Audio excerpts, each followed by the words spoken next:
Ça ne sert à rien de courir sur un tapis 2 heures par jour pour pouvoir perdre du gras ou de perdre son ventre. Je sais, Internet, c'est rempli d'informations qui sont contradictoires. Personnellement, j'en peux plus de voir chaque jour des centaines de conseils qui sont destinés à des hommes très motivés, qui ont envie de perdre du gras et qui sont prêts à tout pour atteindre leurs objectifs, mais des conseils qui ne fonctionnent pas et ne font que les conforter dans l'idée que c'est impossible pour eux. Je m'appelle Thomas et depuis 3 ans, on a déjà accompagné plus de 4000 papas avec toute notre équipe de coachs à perdre du poids, à perdre le gras du ventre et surtout à atteindre leur poids de forme durablement. Parce que ce qu'on leur a demandé, ce n'est pas de faire du cardio pendant des heures. On s'est adapté à leur rythme de vie, on s'est adapté à leurs contraintes et aujourd'hui, ce que je veux te partager, ce sont les clés qui nous ont permis de faire ça. Ce n'est pas de la théorie sortie de mon chapeau, c'est la même méthode qu'on a appliquée avec nos papas in shape et je vais te partager un élément plus spécifique qui est extrêmement simple et qui est extrêmement sous-coté aussi pour pouvoir perdre du gras. Reste bien jusqu'au bout, c'est parti. Déjà pour commencer, le cardio, qu'est-ce que c'est? C'est une activité qui va faire monter notre rythme cardiaque, plus connu en salle. Ça va être le tapis de course, ça va être le vélo, ça va être l'elliptique, ça va être le rameur. Et on va mesurer l'intensité de l'effort avec la vitesse de notre rythme cardiaque. Qu'est-ce qui compte vraiment dans le cardio quand tu veux perdre du gras? On a tendance à croire que c'est le rythme cardiaque. Certains pensent que plus on va le faire monter, plus notre entraînement va être efficace, c'est-à-dire brûler des calories. Certains vont dire que plus on va le faire longtemps à une intensité basse et plus ça va être efficace. Et encore, si on a déjà un peu de pratique, je sais bien que ce qui compte vraiment au début, pour la plupart des gens, c'est la transpiration. J'ai bien transpiré, je vais perdre du gras. Et je jette aucune pierre ici, hein. Moi aussi j'ai pensé ça quand j'étais plus jeune, mais on va débunker ça tout de suite, comme ça ce sera fait. La transpiration, c'est le moyen qu'a ton corps pour réguler sa température. C'est de l'eau. C'est de l'eau et des électrolytes. C'est pas de la graisse. Et transpirer rapidement et abondamment, c'est le signe d'une habituation de ton corps à réagir à l'effort. Mais c'est pas la rentabilité de l'entraînement et c'est pas le gras qui s'en va. Et c'est pas parce que tu transpires plus que tu brûles plus de calories. Et de la même façon, le rythme cardiaque, c'est un signe de santé cardiaque et d'endurance. Pas non plus de rentabilité de l'exercice. La preuve, c'est qu'un rythme cardiaque qui est élevé au repos, c'est le signe d'une mauvaise santé. Et souvent, c'est associé à du surpoids. Donc là, les éléments à prendre en compte dans ton entraînement cardio pour la perte de gras, ça va être la masse musculaire qui va être sollicitée, ça va être l'intensité de l'effort et ça va être le temps passé à pratiquer. Ce qui veut dire qu'en théorie, tu brûleras plus de calories, tu pourras perdre plus de gras en courant qu'en faisant du vélo ou n'importe quel autre appareil pour la même intensité et le même temps d'effort. Parce que en fait, tu engages plus de masse musculaire que sur n'importe quel autre exercice à cause du fait de lutter contre la gravité avec tout ton corps et toute ta masse musculaire ou ta masse graisseuse. Donc, tu me diras, ah ouais, mais Thomas, là, il se contredit avec la première phrase de cette vidéo. Non, non, c'est juste que la perte de gras, et surtout au niveau du ventre, ça ne dépend pas vraiment de la dépense calorique. Donc on peut la jouer scientifique en disant que le corps humain obéit à un des premiers principes de la thermodynamique. Tout de suite là je me mets des lunettes, je peux tenter ce coup de bluff, de rendre la perte de gras complexe et inaccessible. C'est pas totalement faux, c'est même vrai, mais c'est un raccourci qui n'est pas complètement exact non plus.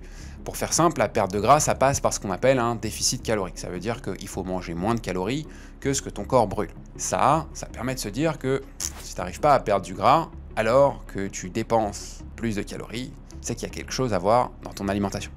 La nuance que je veux t'apporter, et qui est très importante, c'est que calories ne signifie pas quantité. Être en déficit calorique, ça ne veut pas dire manger moins et ne pas perdre de gras. Ça veut pas dire manger trop. Quand je te parle de regarder ton alimentation, c'est surtout la qualité. Les aliments et les calories ne se valent pas. Faut pas chercher à manger moins, vraiment chercher à manger mieux. Et manger mieux, ça signifie en accord avec tes besoins. Et quand je dis que les calories ne se valent pas, les aficionados du déficit calorique vont dire « mais de quoi parle-t-il » En fait, parce que les macronutriments, que sont les protéines, les glucides et les lipides, ne se valent pas. Ils n'ont pas le même rôle. Ils n'ont pas la même importance. Les protéines, ils ont un rôle dans la régénération des tissus. Tous les tissus, pas seulement les muscles. En plus de ça, les aliments protéinés vont être ceux qui, et là je peux remettre mes lunettes scientifiques, l'effet thermogénique le plus important. Ça veut dire que ce sont ceux qui vont brûler le plus de calories à l'absorption.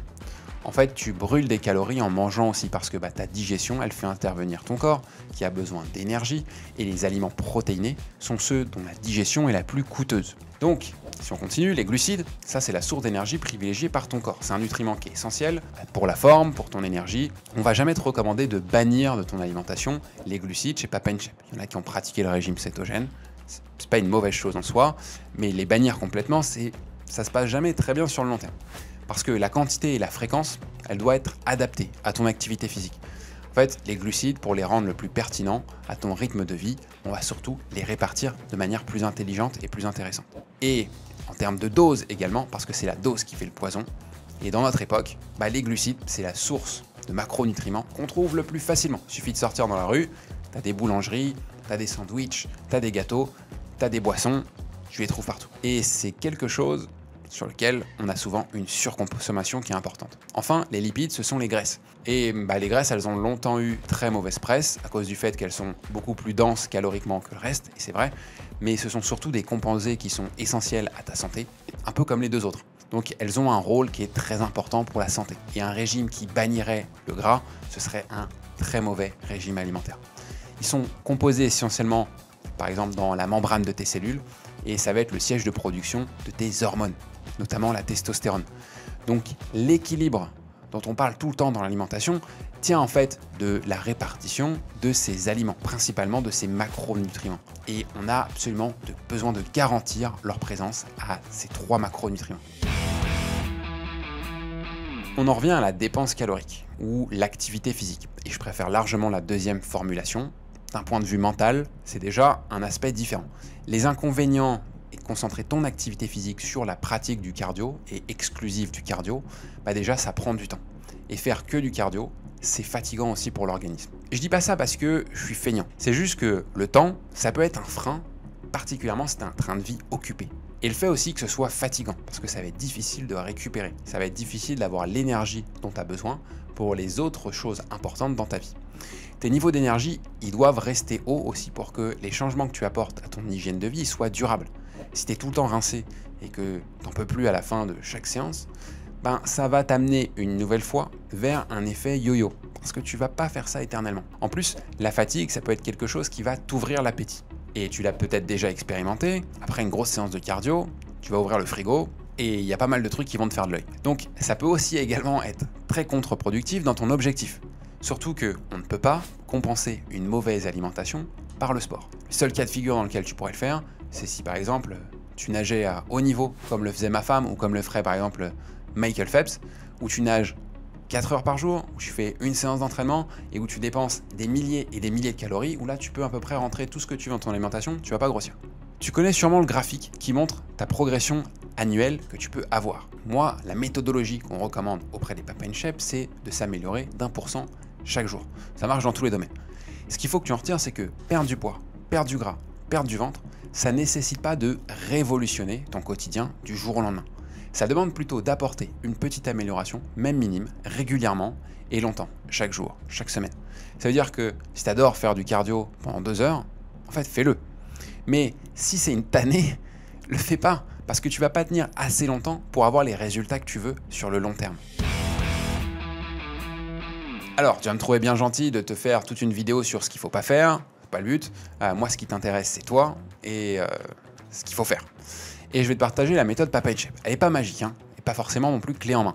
Parce que c'est un protocole qu'on donne à tous nos papas, qui fonctionne, mais c'est un protocole qui est individualisé par le coach, qui va prendre en compte le rythme de vie, qui va prendre en compte les contraintes, qui va aussi chercher à ajuster en permanence chaque semaine pour pouvoir mener nos papas vers leur objectif. Donc je ne vais pas te donner un guide précis pas à pas et tu as juste à appliquer, ça va marcher parce que moi je ne crois pas à une solution qui fonctionne pour tous, on est tous différents, on a tous besoin d'ajustements qui sont différents.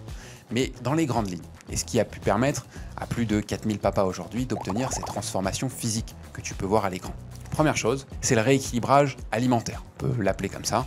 C'est surtout de construire des fondations alimentaires qui sont adaptées au train de vie général d'un papa qui a 40, 50, 60 ans, ou même 70 ans. Donc déjà, ce qu'on recommande, un petit déjeuner qui va être avec un minimum de glucides, voire pas de glucides du tout, et avec une source de protéines qui est importante. Pour la simple et bonne raison, comme je te l'ai dit, les glucides, on en trouve partout, toute la journée. On ne sait pas de quoi sera faite la journée, mais on sait que si on a besoin de glucides, on va en trouver facilement.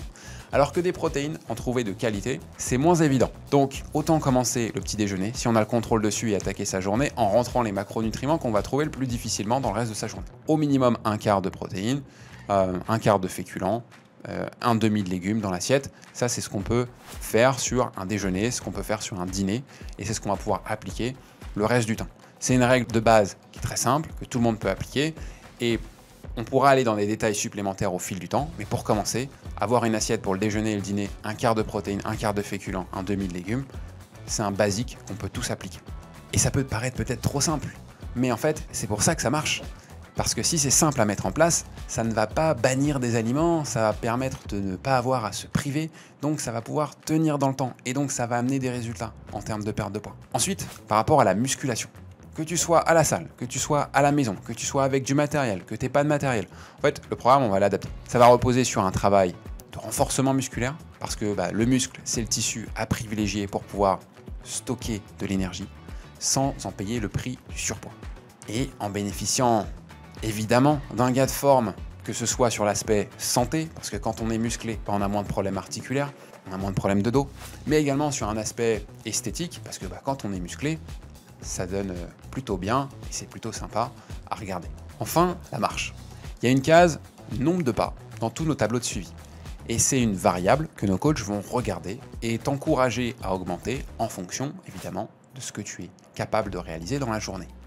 J'en ai déjà parlé dans une vidéo qui va s'afficher ici, des bénéfices qui peuvent être surprenants pour la marche et pourquoi tu devrais marcher tous les jours.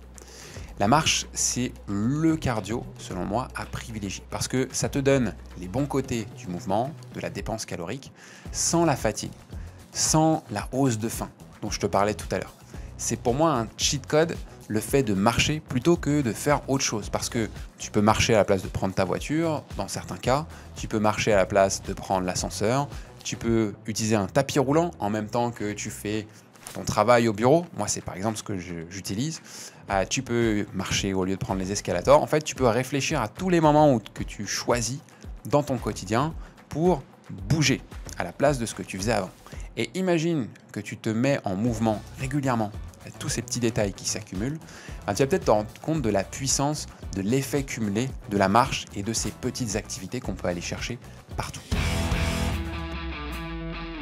C'est le moment de conclure cette vidéo. J'espère que j'aurai pu te donner quelque chose d'actionnable. Peut-être que tu vas pouvoir piocher parmi toutes ces propositions. L'idée, c'est que tu puisses prendre ta santé en main, tu puisses prendre ton physique en main et que tu puisses commencer à passer à l'action et obtenir des premiers résultats. Si tu te fixes un objectif de perdre du poids le plus vite possible, probablement que c'est un objectif qui est difficile à atteindre. Si tu te fixes un objectif de perdre du poids sur la durée et que peu importe, tu te fixes un objectif d'action et de petites choses que tu vas faire et que les résultats en seront une conséquence mais sur lequel tu mets moins d'importance que sur les actions en elles-mêmes, alors il y a de grandes chances que sur le long terme, tu obtiennes des résultats extraordinaires. En fait, c'est surtout le fait de prendre conscience du pouvoir que tu as sur ça. Ça ne dépend pas des autres, ça ne dépend pas de ta génétique, ça ne dépend pas de ton goût pour le sport. En fait, ça dépend de tes choix. Il faut bien comprendre ça, un physique, ça dépend de deux choses complémentaires. L'apport calorique de l'alimentation et la dépense calorique de l'activité physique. Évidemment, il va y avoir des petites nuances, il va y avoir des détails supplémentaires, ça peut être le système hormonal, ça peut être plein de choses, mais il n'y a pas d'abdos qui sont faits dans la cuisine ou il n'y a pas d'abdos qui sont faits uniquement à la salle de sport. En fait, c'est un équilibre entre les deux, au centre duquel toi, tu vas te retrouver et il va y avoir ton rythme de vie et tes choix. Et si cette approche et cette philosophie Papa in Shape te plaît et que tu as envie de le faire avec un de nos coachs, va dans la description, il y a un lien pour pouvoir réserver un appel et échanger de vive voix avec l'un de nos coachs. Tu peux également aller sur le site papainshape.com, tu pourras retrouver une manière de nous contacter et on sera ravis de démarrer avec toi et de t'accompagner personnellement et d'ajuster chaque petit curseur de semaine en semaine pour que dans 6 mois, 1 an, tu sois une nouvelle version de toi-même et tu ne te reconnaisses même pas dans le miroir.